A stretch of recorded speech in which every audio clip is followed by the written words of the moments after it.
Hey everyone, this is More Than Just Trucks, a podcast for gearheads, truckers, and anyone who wants to learn more about the trucking industry. This podcast is sponsored by Truck Country and Stoops-Freightliner. Come along with me as we dive deeper into what makes this $700 billion industry an essential part of all our lives. Here, we will interview industry leaders, educators, and more as we aim to inform the population on all things trucking.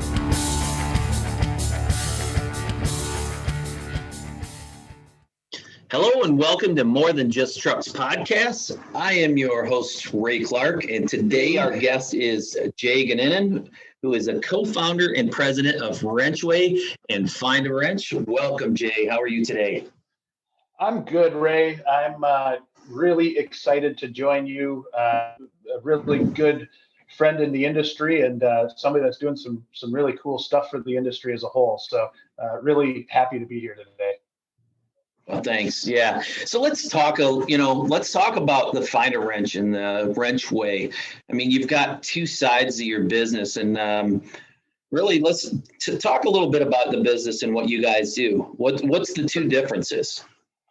Yeah. So it can be super confusing because we have two businesses that have kind of the same end in mind, which is to try and help shops find good quality technicians for their shops and for their businesses. I started Find a Wrench back in 2017.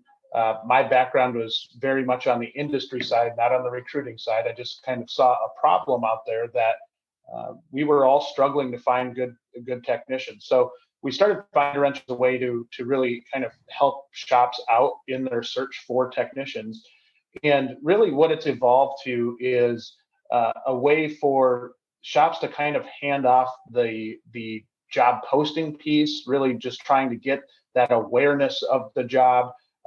Really, with Find a Wrench, we're posting the job out to all the major job boards, using social media, using our own internal database to really try and at least get the word out that a shop is hiring. That shop still has to go through the process of doing the actual hiring themselves. So it's more of an awareness type of campaign. The WrenchWay side is something that my business partner, Mark Wilson, and I co-founded about a year and a half ago. And it's more of a platform and really maybe even at the core to go back a step is really our way of trying to help the industry as a whole. And when we say that, trying to help improve the technician shortage, trying to maybe build a healthier foundation than shops just taking technicians from each other, and really getting the help for those techs in the shop and trying to help create better lives for those techs. So we founded WrenchWay as kind of a foundational piece to that. So what WrenchWay is it's essentially a profile page for a shop. And when we say that, it's we like to kind of compare this platform to what Zillow is to housing, in that a technician can go out, see a shop, see really, almost get the behind the scenes tour of the shop without actually having to be there. So being able to see photos of the actual shop, being able to see what we call the under the hood section, which is where we dive into a lot of detail and we talk about compensation, we talk about benefits, work environment, career development. We talk about the hiring process. So just 5 key elements that we saw in talking to technicians that they found really, really valuable. And then there's a video piece of that. And Ray, I know you and I have worked on that piece where I'm a firm believer that video and showing off who you are as a shop. And for me, I came from industry. I managed a lot of shops. One of the things that I saw was that every shop has its own unique personality. So you don't want just this one corporate brand trying to grab technicians' attention, because it's like, okay, I take that with a grain of salt. That's one video for the entire organization trying to attract techs. I want to know who I'm working with, right? And so the videos really allow that. And there's a number of other things with WrenchWay that I'm just really excited about. We've got the WrenchWay School Connect piece. where we are just trying to help industry build better relationships with schools across the country. And we were fortunate enough to hire a lady by the name of Kristen Battaglia to our team. And she brought kind of a tagline with her, which was that we want to create local solutions to a national problem. And I think that at its core is really what WrenchWay is all about, is how do we work with industry? How do we work with techs? How do we work with shops to create a better kind of ecosystem for everybody, to make everybody happier and hopefully keep the people that we have in the industry and attract more of the youth into our business as well. So hopefully that's not kind of a word vomit there, right? No, it's nice. And you know what I like, Jay, that you guys, I don't think in all our conversations, and just to give our listeners a little more perspective, Jay and I honestly probably met a little over a year ago, if that. And it was through our recruiting department with Truck Country. And that's the part that I like is, I just said the word, right? Recruiting department. If you've noticed, I don't know as if I've heard that word come out of Jay's or any of his in a business aspect, that they're not out there trying to recruit. Right. It's how do we assist? How do we help you guys grow the industry? So hats off to you and your team. And Mark, I mean, you guys, like I said, you guys have been really on the growth side of it. I mean, like I said, talking with you, you're on the road a lot. I mean, East Coast to West Coast, you're moving around. Yeah. And, so looking back, backtracking real quick, you started this in 2017. I mean, in all seriousness, right? You saw back as a manager the need to get techs going. And is that what really jumped you into saying, hey, like, I want to do this. I want to start my own type of business. I want to quit managing. I want to help solve a problem. Yeah. And I think the funny part was in Find a Wrench, the name, and I tell this story a lot, but it's because it's kind of just how we have the name Find a Wrench in the first place. Was I grew up in a small independent shop in Wisconsin, and my dad used to say when I was a kid, I can't find a damn wrench anywhere. And he was referring to tax, right? And so I like that, for whatever reason, from when I was a kid, always stuck in my head as like, hey, you know what? It would be cool to start a company called Find a Wrench as a play on my dad's words. That's cool. So yeah, so that's how we had the name. And I actually bought the website domain, the name, back in like 2004. And I didn't act on it until 2017. So I think it was, kind of a novelty idea in 2004. And then as I kind of worked my way through the industry, and I, in all honesty, I needed to do that to get the connections and get the understanding that it was more than just my dad's small independent shop that was having this struggle, right? And so once I got out into industry, I worked for a manufacturer for quite a few years, construction equipment manufacturer, as a district service manager, so covered a territory in the Midwest, and then worked for a dealership. So I've got the independent background, but really mixed in with a lot of the dealership and manufacturer. So I kind of unintentionally diversified myself, I guess, and across cars, trucks, and construction equipment. So that's really what our focus is, and it was based on that. It was just kind of my experience growing up in the industries that I was in. Yeah, I mean, you've seen, like you said, you've seen both sides, from a independent shop to a dealership, from a auto world to a truck shop world to an equipment world. Yeah, that's, like I said, I think hats off, because that does make you very well rounded in that. And you alluded to the videos, and everybody says pictures are worth 1,000 words, and exactly to your point, right? I mean, we've got, in our Truck Country alone, you look at 24 different locations across 5 states.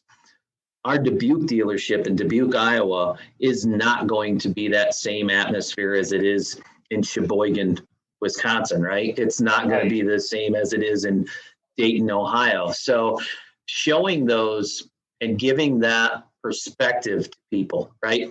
Like you said, I love the way you guys put that into perspective as far as the correlation between Zillow and, WrenchWay. It's like, okay, we're showing off your shop for you. So like one of the things that I think is a huge benefit to WrenchWay pages is somebody like Truck Country, who's got, world-class facilities, really, really nice places to work, and being able to show those off to some people that might not normally get to the backside of a shop, right? Or even into a truck dealership to start with.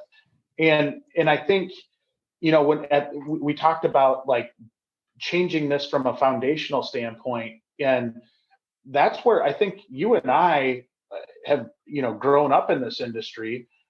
And I think being able to see or show off to people that aren't exposed to this at an early age, or even at, when's the last time a guidance counselor was in a truck shop, right? Like it probably doesn't happen very often. But if we can, if we're at a career fair and we can grab that guidance counselor and say, hey, check out this location. Is it Wakanda that you guys have the new store that is, where's the really, really nice store in Illinois that you guys have? That's Hampshire. Yep. So Hampshire, like that facility would blow the mind of people that are, not exposed to the trucking industry. And, when you walk through these shops and just see the technology that's out there, and you see that it's not the greasy, grimy, spot that it used to be 40 years ago, like it's just it's such a needed paradigm shift that, as a whole, we need people outside of our industry to understand that a little bit more. And that's just my opinion, but I think the more exposure we can get to the truck countries of the world that are really, really good places to work at, the more success we're going to have in keeping people and retaining these really, really good people once they're in the industry. Yeah, totally agree. Yep.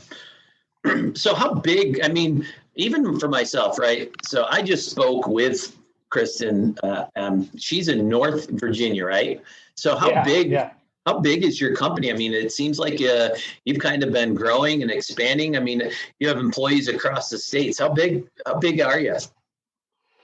So rough estimate is, I believe we've got about 34 team members now.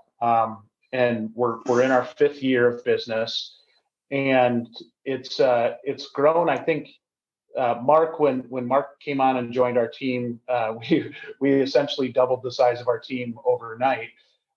But what I think foundationally to both Mark and I is it's the same thing that we preach to our shops, which is if you can find good quality people, find a spot for them, right? And be able to just keep putting these talented people on your roster. And the more you can do that, the more growth you're going to have. And I've worked for companies in the past where they say that, and they say, our growth is because of our people. And I just kind of roll my eyes because I'm like, yeah, you don't, on the backside of that, I don't quite see the same thing. But it truly is something where having talented people, and I know you know this too, Ray, where when you have those talented people in your organization, it makes your life so much easier. And it's really rewarding to see these people grow and just be able to show off their talents, because it's insane how good quality people, how much they can make a difference, and how much they impact your culture. And not only having good talented people, but people that fit what we do. And that's huge to us. We're interviewing people right now for some different roles here. And in every interview, we've brought up culture and how important that is to us. And it's not just us saying it so we can put it on the wall. It's truly foundational to our company that you have to fit in with who we are. And not saying that's always the right way to do it, but for us, having a strong culture is the most impactful thing you can do in a company. No, I will say, again, hats off, because I think that is a quality trait in leadership, because our VPs, I've heard it from Dan Armstrong and from David Shane, the same thing is you need, if you've got quality people when you're interviewing them, you probably should grab a hold of them and move them into a position that fits our needs, because quality people, like you said, in building that culture is going to be the foundation of your company. Well, and the McCoys set that in motion a long time ago with Truck Country, right? And how they grew their company. I mean, you came from New York, right? Like it wasn't like it was like you're in their backyard. It was truly, trying to find the best, most talented person for that job. And I think that's consistent throughout Truck Country, right? There's a lot of really, really talented people within Truck Country. And I don't think that happens by mistake. Yeah, no, exactly.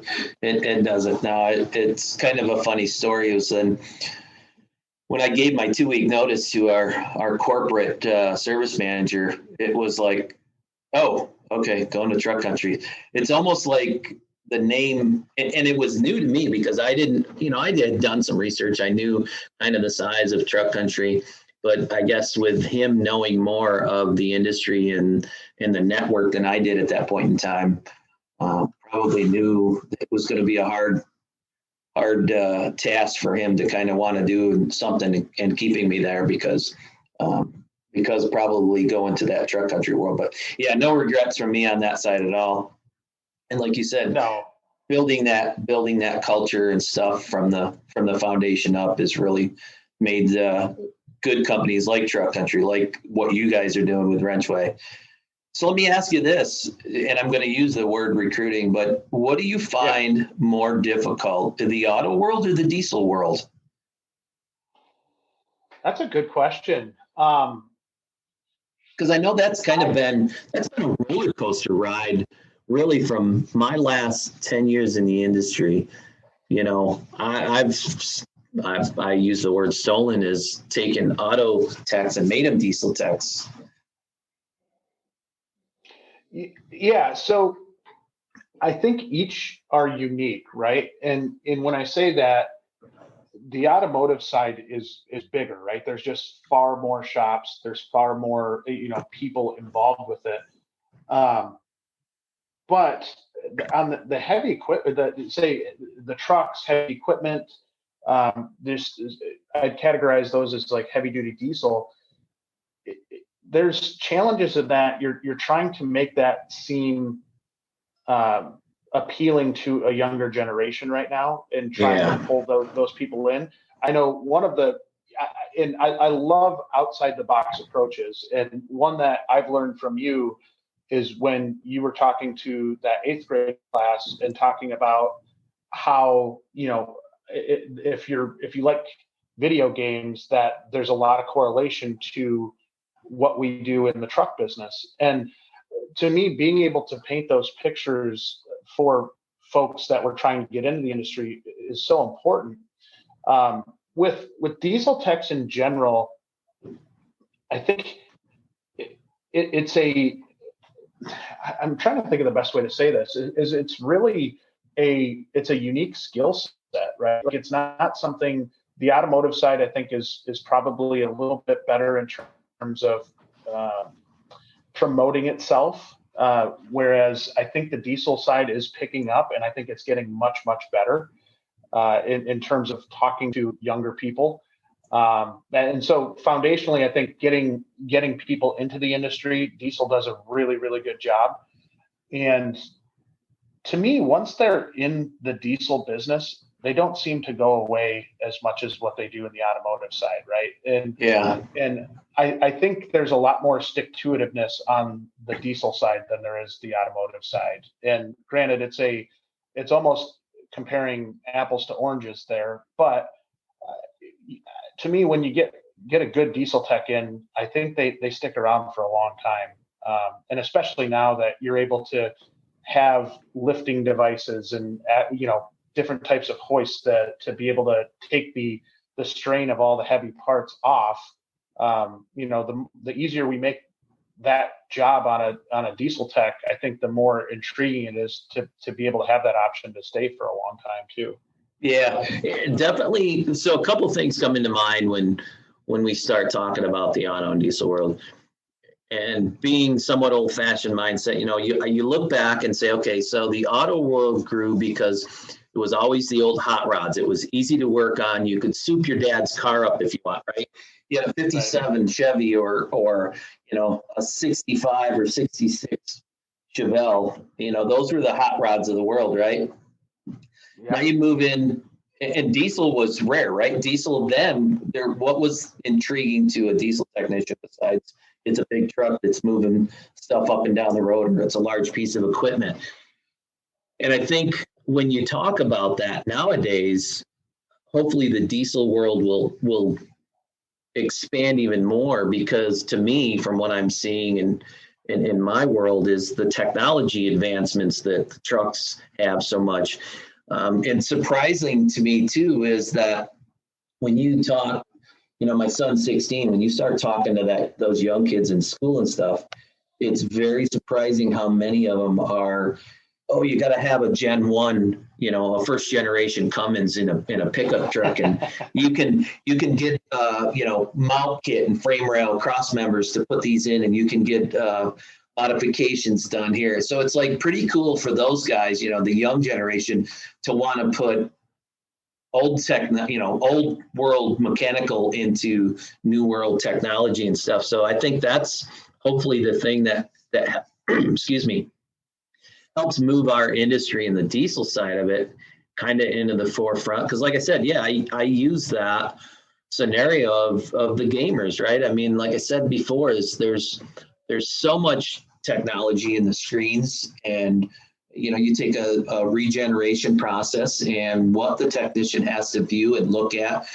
There's math skills involved. So it's not just like, oh yeah, you're just the uneducated grease guy over there. No, these are very sophisticated. You're very, technically savvy. So not only can you think with your mind, you can work with your hands. So that's always what's intrigued me as a technician, is that you can fix things that others can't fix. That's kind of been our mindsets. That you see a truck that goes down the road and it was in your shop last week, and you say kind of to yourself, oh yeah, I worked on that truck, and kind of proud that that's out there turning wheels again for you.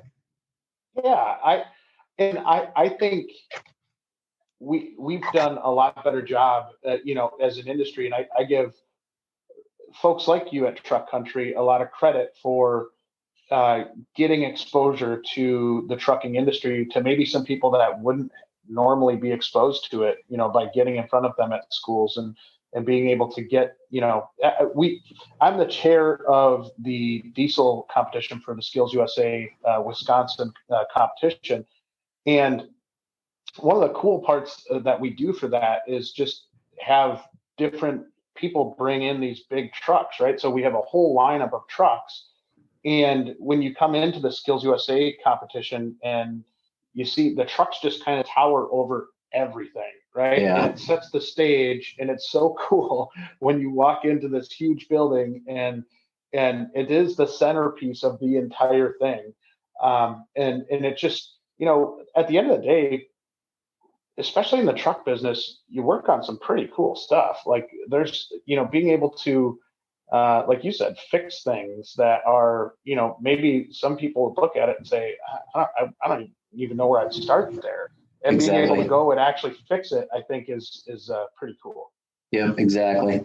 And like I said, the technology advancement, I want to make sure our listeners don't misunderstand.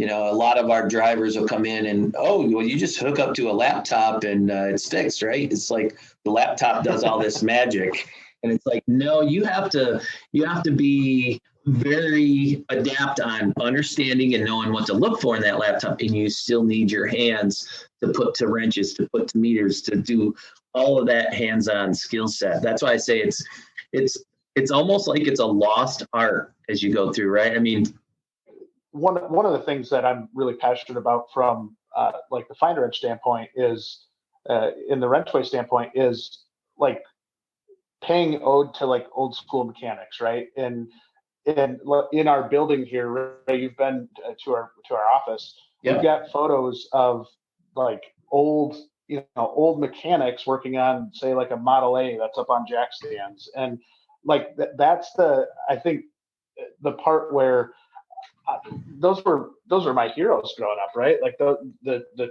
people in the shops and me growing up around those, that's what I aspired to be. So the fact that I'm I'm still in the business, but just in a completely different capacity is kind of interesting. But that's the part that appeals to me too, is, seeing some of those old school things still working today. And I don't know. I'm always fascinated by people that can work with their hands regardless of which generation they're in. Yeah, no, I'm with you. My movement through my career and stuff as you, right? I mean, yeah, part of my, I'll bounce down. I've got some of my listed questions, but it's like, you and I have had some very similar upbringings in a sense, right? We both grew up in a family-owned business and had that career of wrenching and stuff, and kind of moved on. Yours started, I think I made some notes here. It looks like you started like at 9 years old, right? Kind of answering phones and doing stuff. And I can relate the same thing. I mean, if I could crawl up on the tracks of a dozer and sit down and pull that lever, and put it in gear, my dad was like, okay, level that pile of dirt out. And then it's like, okay, well, it's maintenance time on the weekends. So definitely I think we're in the same boat, because we look at our career paths and it's gone from, it's not like we have that big educated thing where we're sitting crunching numbers and trying to sell what we don't truly have never felt before, or something like that. And that's what I like about you, is the same thing, right? Is you've lived it, you've worked it, you've done it, you've been there. It's not like you're running a company that you've never had even, anything to do with, in a sense, and just said, okay, hey, I'm going to make a go of it here. So like I said, I like that aspect, and the similarities that we have is never, probably you can say the same thing. You ever think you're going to be sitting where you're sitting today, 10 years ago even? No, I really didn't. But I think to those, speaking to techs in general, that's one of the things I say about our industry in general, is that if you get your foot in the door at a truck country, and say it's as a technician, even an entry-level technician, the opportunities in this business are so great. I mean, there are so many different directions that your career can take you, as long as you have that technical foundation and have that experience. It can take you in a variety of different ways. I mean, you've got a great, your two training centers have some really, really talented people in there that were technicians, right? Like they probably didn't think they would be trainers. Maybe some of them did. But being able to, get those fundamental skill sets to be able to parlay them into a bigger career, or into some aspirations that you might have, are big. I think there's a lot of value in that, and I think we undersell that piece of it. That once you get in and you get your foot in the door and you work your tail off and you do a really good job, that if you do that, you're going to get rewarded in this industry. Like it's a fact. There is so much opportunity for good people in this industry, in truck country as a whole. It's mind blowing to me. And that's something, if I could go back and talk to myself at an earlier age, that's one thing that I would say is, like, don't just sell yourself short here. There's a lot out there. And if once you get out there, you work your tail off, the opportunities are endless. They really are. Yeah, that's probably, in general, right? I think that is a huge misconception in the business, is that once a wrench, always a wrench. You never.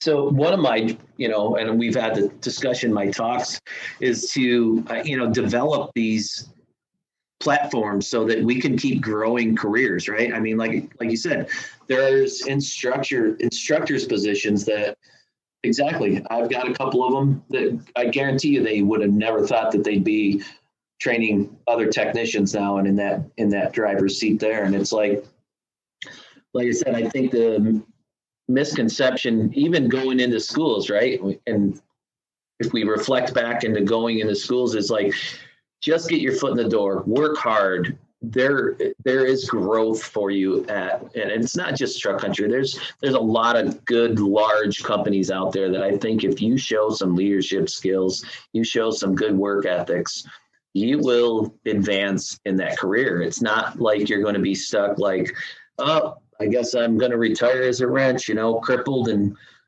busted up knuckles and stuff. And it's like, no, it doesn't have to be that way. No. It is definitely a choice on the individual. But reflecting back on your schools and stuff, is you guys with that School Connect thing, I think really have done. I'm more and more I look into that and think about it. You guys have done a lot with that, and Kristen definitely is kind of leading that charge for you. Yeah. Tell us more. I mean, what is the perspective? What can schools do? So if anybody's out there at a school listening right now, what are some of those major benefits and features that they can get connected to, to you guys, to us, to other dealers, to other independent shops? Yeah. So one of the big things that I learned while on the industry side was, one, I had really, really close relationships with our local tech schools, and I would talk to the instructors. I was on all the advisory committees and, did all of that stuff. But what would happen would be that all of industry would come at graduation time and ask for the graduates, and then be really, really disappointed when they didn't have anybody for the industry, right? Or for the shops that were trying to hire them. And what I kind of really witnessed was, on the backside of that, a growing frustration from the side of instructors saying, okay, where have you been at the last couple of years? We could have used you when maybe our enrollment was a little light, maybe, in helping us improve our program with, different training aids, or having somebody come talk to our classes, and so it was a pretty big frustration that I had seen over the course of my time in the industry. And so what we wanted to do with School Connect was just be able to put and School Connect is a part of WrenchWay, and it's a free part. It's free for schools and for shops. But essentially what we want is for schools to go out and ask for things, and ask for those things in advance of graduation time, right? So if they are looking for more help in trying to get in their enrollment up, that they can go and, reach out to industry and have industry maybe go recruit at a local high school for them. And if they need some type of training aid because some of their stuff is really old, that industry steps up and maybe donates an engine like you guys did, Ray. You did such a cool thing there in donating some training aids that were just awesome and will help get exposure to the diesel business from people that might not have gotten it otherwise. So with School Connect, essentially a instructor can go out and post things that they need. And it could be somebody to come speak to their class. It could be maybe the need for a scholarship to a 2-year program. There's a variety of different categories that we have, and we've seen a lot of traction on it. We have a pile of schools on it already, and we launched it at the beginning of 2021. So that's been really, really cool. On the other side of that, we allow industry to kind of extend the olive branch and say, hey, we're willing to come out and speak to your school. We're willing to give a shop tour to show off, that the diesel business is different than maybe what you've been told.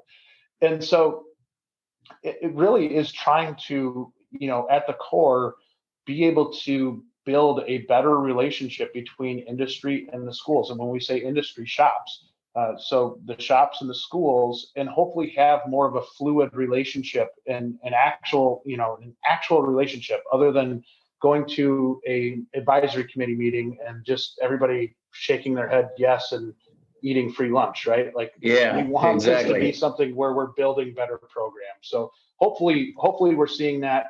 You at Truck Country were some of the innovators of this piece where, I worked with you, Ray. We talked with some local schools here in Wisconsin. You donated some Detroit diesel engines that were on stands, helped me load them up, and I hauled them back. We got them back to the schools, and I think it's the start of building really good relationships. And granted, it's been a weird year with everything COVID and not being able to have students in the classrooms, but I think for the future, this is something that we can really build on, that we can get involved in. Even something that I thought was really cool is that you passed along some software for them to use to be able to, whether it's component ID on the engine, or if you're going to do some training with them, you're kind of taking that next step with them. And I think that's going to be the key is we can't let these engines or any of these training aids collect dust. We need to get involved and really kind of push them to use these training aids and make them feel comfortable too. I think from my experience, some of especially at the high school level, maybe the instructors don't have the technical knowledge to be able to train on something that advanced. That's exactly it.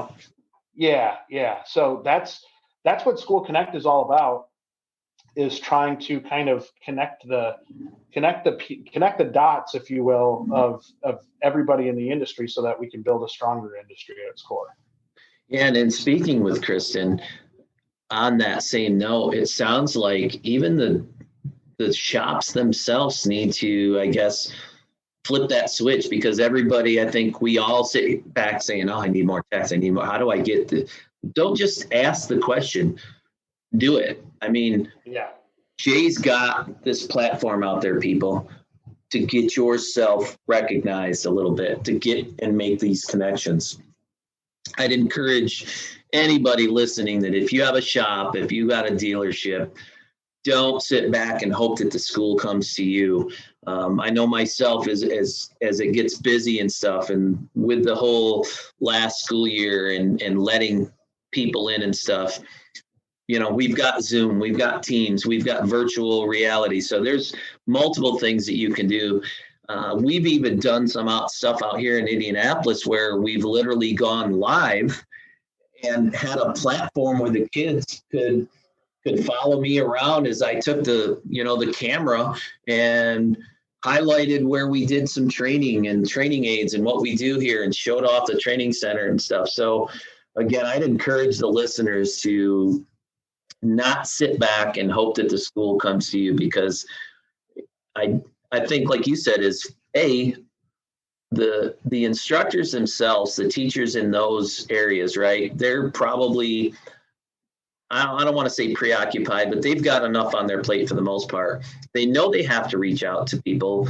They don't always know where and how, and you gave them that avenue. So there's like I said, there's a plus for them to do that. But again, yeah, I mean, even myself needs to get out in front of students and classes, teachers, schools, whatever you can do to kind of to move this up. I mean, the statistics as well as I do that 2025 to 2026, I mean, our numbers are just, the need for diesel technicians is going to be astronomical. I mean, we look at attrition coming out there. So yeah, it's like I said, you cover like everything from tech retention. You work on development. You've had some awesome roundtables for best practices and shops to keep techs. I mean, honestly, that's why I call you that Midwest Mike Rowe. I mean, you work very hard for our industry. You're that guy. I'm going to get you on Discovery Channel one way or another, damn it. I don't know if I'm at that level. Mr. Rowe does one heck of a good job in raising money for the industry, and really, I mean, we can use all the help we can get, right? Like, I think all of us all of us working together, and even like to go back to one thing we had talked about earlier, or that you had mentioned, was that use your text to be able to help them tell their story as well, right? And I was just at a dealership last week, and we were shooting some videos for their WrenchWay pages, for their Top Shops pages, and it was crazy talking to the techs, and one, how much pride they had in their job, how much they loved working at the dealership they were at. This was on the car side, but they did a really, really good job. And they wanted to talk about it. And so we got them in front of a camera and had them start talking about it. And so I'm starting to hear from more and more techs that are like, hey, you know what? If my dealership would just let me go talk to a class, I'd love to share with them what my job is all about. And so being able to identify those people in the shop that, you know, have that passion and really want to help develop the next generation, you know, I think is a hugely impactful piece for both retention and for the recruitment efforts of a shop, is just being able to use the people that you've already got who do take a lot of pride in being in the shop and how they work and how they do business. And I think there's a lot of, I can't say that enough, that there's so much value in talking with those talented people in our shops that can really be a resource for us, you know, as we kind of move forward. And there's a lot of value in that. Yeah, no, I totally agree. My last month podcast was pretty much based on that scenario. Was we had two young guys in our program that came from different industries, and they really, you know, being in both locations at our training center and watching those guys, kind of their personality, their growth, and they were very proud to definitely talk on behalf of the company, and in a sense, you know, give the kudos to the company for where they're at, and then the programs that we've got in place and how they can grow their careers. So yeah, definitely use your people that are out there. And I think that's probably overlooked. Good point. Because there are technicians that, you know, yeah, you're going to look at it as I'm losing a guy because, you know, school is during the work days and stuff like that. You know what? Why not have a Saturday afternoon career fair of your own at a shop and have a couple of your techs put some hamburgers on the grill and stuff, and just open the doors and tell the schools that, hey, we've got an after school activity. If you're interested, and talk to them and get them to come in and see your shop and see what it's all about and talk to those employees. And I think that can help too. Yeah, I do. And I think that helps with culture long-term, right? Because I think if you're, and that's, you know, we talked about video on the WrenchWay pages and where that's so important. If you get a good, talented person out there and they see the other really good, talented people in your shop, I think talent attracts talent.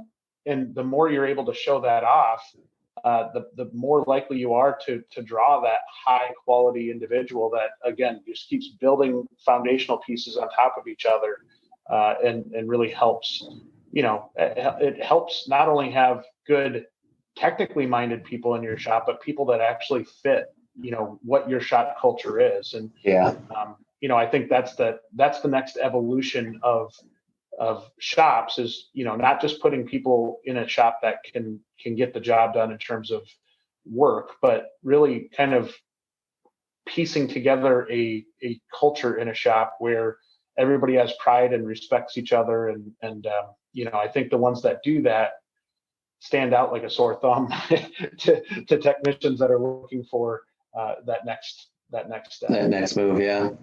So hey, you've kind of got a big mark coming up, right? You got a 1-year anniversary coming up.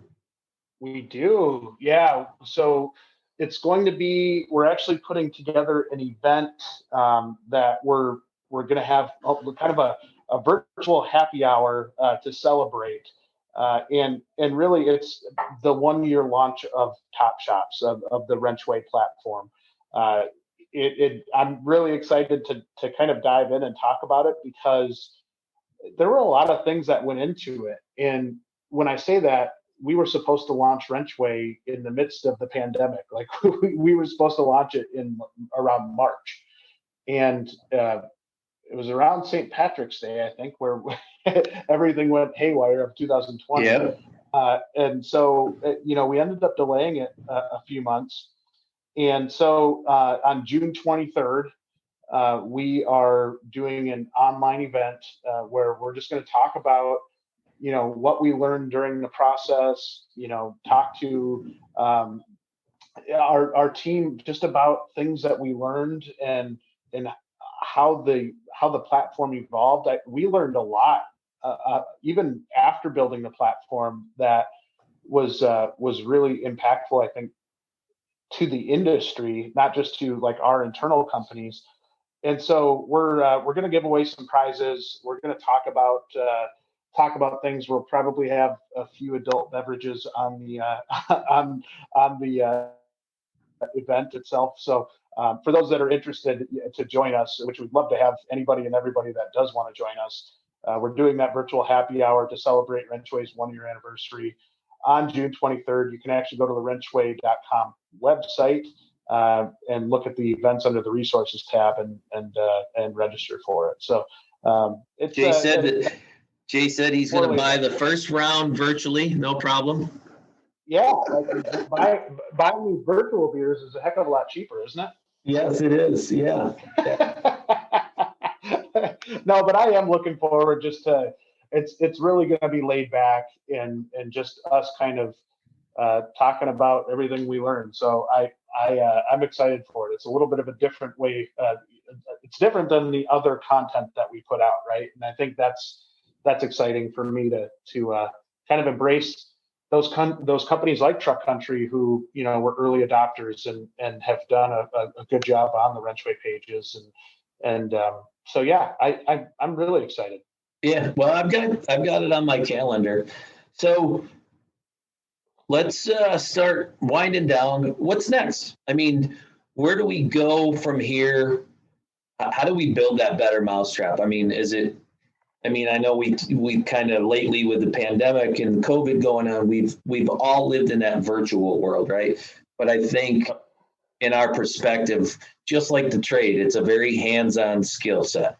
I think we need to get back to this is me talking, right? This is my personal belief that we got to get back to the personal touch of things, that it can't always stay virtual. It does make it easier because, you don't have to pick up, you don't have to run somewhere and do things, but the face-to-face interaction, I think, in businesses and schools and in the industry, I mean, you don't fix a truck virtually. I mean, you literally have to put your hands to wrenches to something and take something apart, replace a component. So, I mean, where do you see it? I mean, is it still that long, slow road that we've got to build?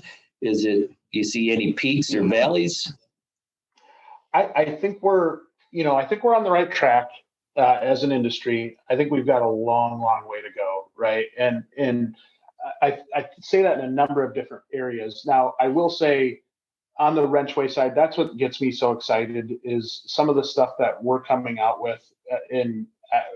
We're not ready to announce what that is. We're actually going to announce that stuff on the anniversary show. I know I've been anticipating something from you, but you're keeping it. Well, it is.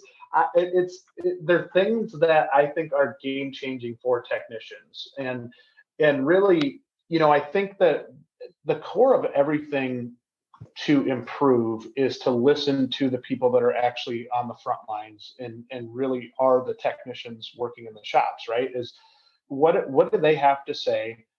We have our WrenchWay Insiders program. That's the app for technicians.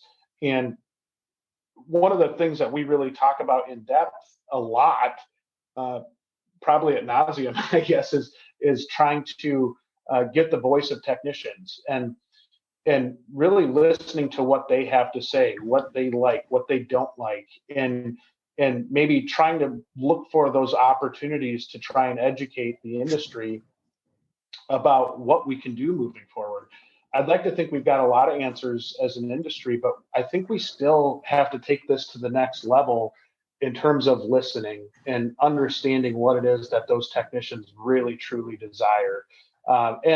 And the other piece to that is not this to me is another, I guess, another step forward is not putting all technicians in the same boat, right? I think as an industry, we're really, really bad at just saying, okay, this is the one demographic that a technician is, and then painting that picture across the board. When in reality, if you sit down and talk with techs one-on-one, they all have their own personalities, they all have their own interests, and being able to really break them down on a one-on-one basis and talk to them, I think is really important to the future, just because that's, everybody desires something different. And the more we can understand what that is that they want, I think the better off we're going to be as a whole moving forward.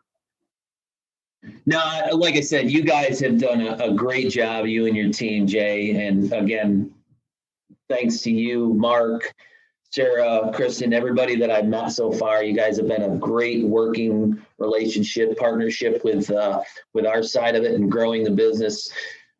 Definitely, my train is on the tracks to keep moving forward.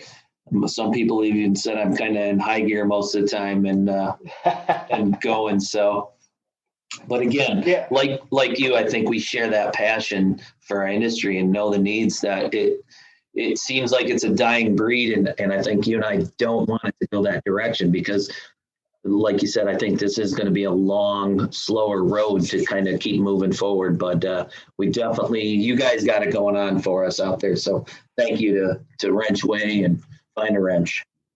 Well, and the feeling is mutual, Ray. You know, I respect the world out of what you do at Truck Country. I respect Truck Country as a whole. I mean, it is a great company, and I think very progressive in a lot of ways in trying to, you know, I think there's a lot of values that match between what we do at WrenchWay and what Truck Country does. And I think that's what we're looking for out of our industry partners, are people that do treat their people well and, you know, are on the forefront of training and making sure that you're giving opportunities to the people in your organization. And I think Truck Country does as good a job of that as anybody out there. So I am, you know, extremely complimentary of Truck Country and everything that you do.